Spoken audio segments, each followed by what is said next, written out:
Hey friends, in this video, I'm going to show you how you can easily create a checklist for a task in ClickUp. And that could be for your main task or a subtask, it doesn't matter. The principle or the steps are pretty much the same.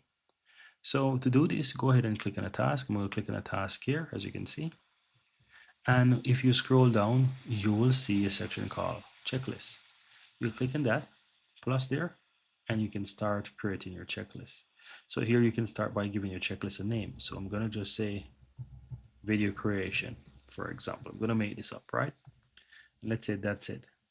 Now you can start with your checklist item. So checklist item could be video idea. Let's say that's the first one. You click on add checklist.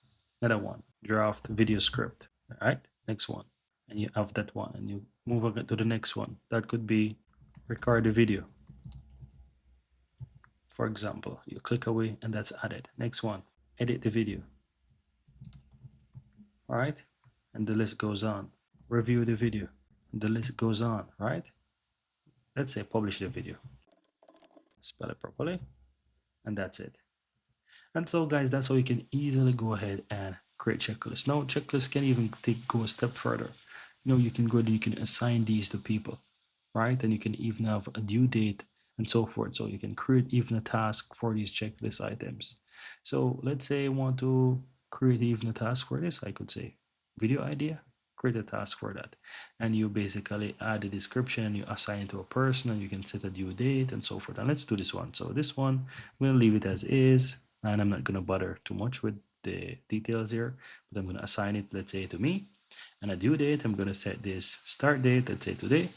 And you can click on it again and set a due date. So due date is gonna be by this date. And you can see the due date is done. Priority is gonna be urgent, right? And that's it. So let's say that's done, you click on create task. And that's all. You can easily go ahead and you can post a task. So you go ahead and create it, you click post task. And so that task is going to be posting an activity and the task is going to be created underneath this checklist. So that's how you can easily go ahead and do it. And people will know about these different tasks. And I want to share that with you guys. So once this is done and the person is going to do it, it's going to be completed and it's going to show that it's resolved or completed, right? And that's it, guys. So that's how you can easily go ahead and create a checklist. And yeah, you can create a task under a checklist as well. Very easy, very simple.